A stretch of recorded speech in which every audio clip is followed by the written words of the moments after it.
उत्तर मध्य मुंबई लोकसभा प्रत्याशी उज्जवल निकम को star reporter के प्रधान संपादक हार्दिक हुंडिया ने तिरंगा दुपट्टा, स्वर्ण पुष्प और व्यंग्य चित्र बुक मोदी राज में हार्दिक देकर उनको सम्मानित किया। इस मौके पर उनसे एक खास मुलाकात।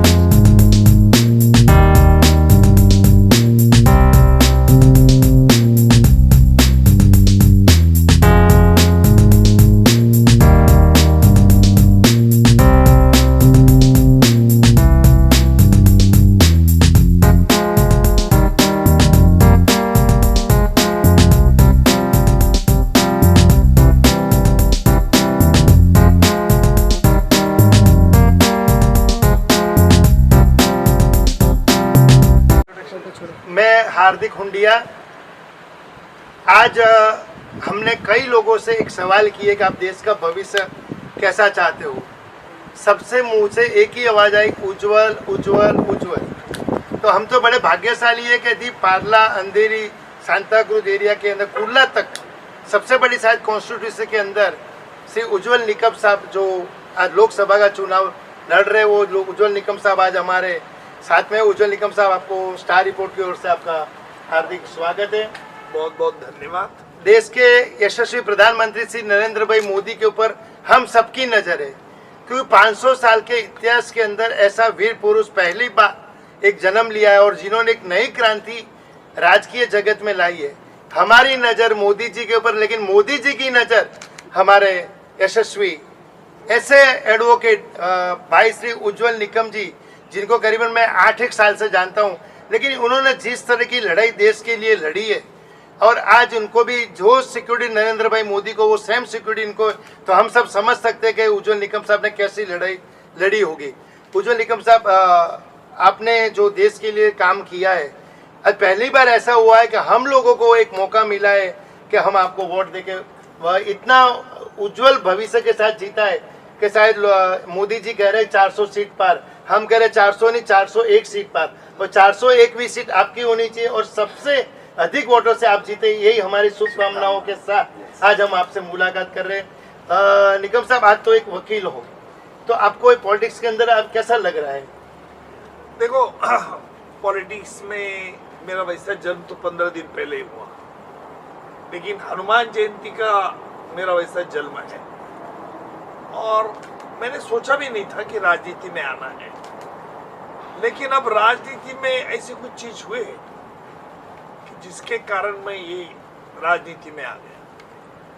15-20 दिन का ही वक्त था, लेकिन आपका जो सवाल है कि राजनीति में आने के कारण आपको कैसे लगता है, अभी सच कहूं या झूठ कहूं? नहीं, सच, आप झूठ कह ही नहीं सकते हो। सच तो ये है कि पहले दिन तो मुझे जब अनाउंस ना हो गया दिल्ली से, तब मुझे लोग मिले, बहुत प्यार जताया। और दूसरे दिन विपक्ष ने एक झूठा हल्ला कर दिया कि आप देशद्रोही है उज्जवल निकम, करकरे 26/11 में जिन्होंने शहादत दी उसके बारे में कई आड़े टेढ़े सवाल पूछने लगे। मैं थोड़ा सा नर्वस हो गया। उस दिन तो रात को मैंने खाना भी नहीं खाया। मैंने सोचा ये क्या, इतना संगीन आरोप जो 40-25 साल तक पूरे महाराष्ट्र में हर कोई मुलजिम के खिलाफ मैं लड़ता था, और इस प्रकार आरोप सुनते ही थोड़ा सा दुख हुआ। लेकिन मुझे मेरी मिसेस, लड़का, लड़की, बहू, इन्होंने समझाया कि ऐसी बातें होंगी। मोदी साहब के भी खिलाफ करते थे लोग, मोदी साहब डरे नहीं, क्योंकि वो जो आत्मविश्वास से काम करते हैं। अगर आपने कुछ गंदा किया नहीं, बुरा किया नहीं, गलत नहीं किया, तो आपको डरने की बात जरूरत नहीं। दूसरे दिन ही फिर मेरा कॉन्फिडेंस रिगेन हो गया और मैंने जोरदार बैटिंग शुरू कर दी। परिणाम ये हुआ कि कांग्रेस पार्टी ने कह दिया कि जो हमारा विपक्ष के नेता ने, महाराष्ट्र के विपक्ष नेता ने कहा है वो उसका पर्सनल ओपिनियन है, ये उन्होंने पल्ला झाड़ लिया। लेकिन मैं आपके माध्यम से कांग्रेस पार्टी को एक सवाल करना चाहता हूँ। सवाल ये है जब दुनिया आपकी आलोचना करने लगी तब आपने ये बताया कि हमारा ये मोटिव नहीं। क्यों भाई?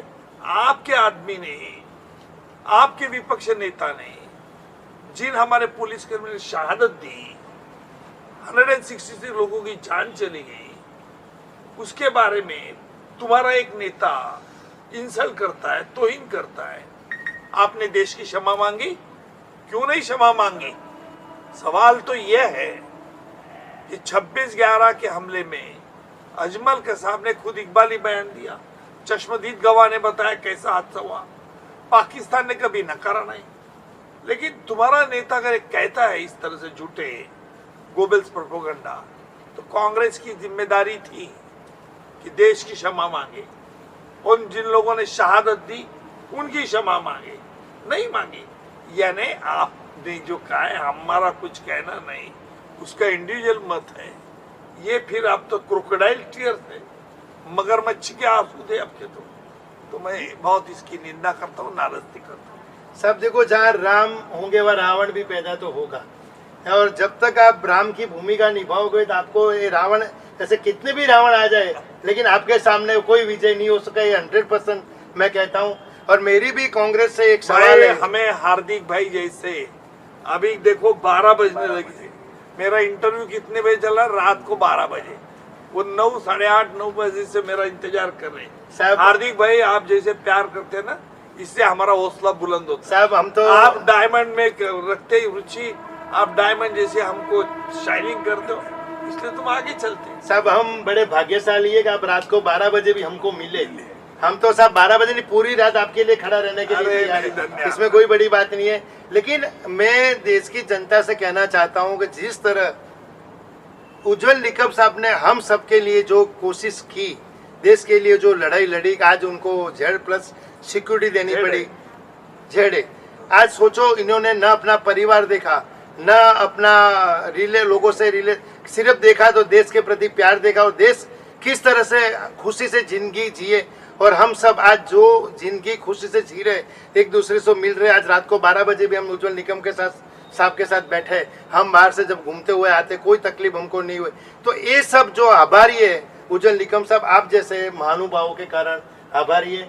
और मैं चाहता हूँ, मैं तो सभी पक्षों से विनती करता हूँ कि जिस तरह सूरत के अंदर कोई विपक्ष नहीं रहा, तो हमारे पास तो एक ऐसा अनमोल मौका है कि उज्जवल निकम साहब को सामने सब लोग इस्तीफा दे और उनको बिनहरीफ विजयी बनावे, यही मेरी दुआ है।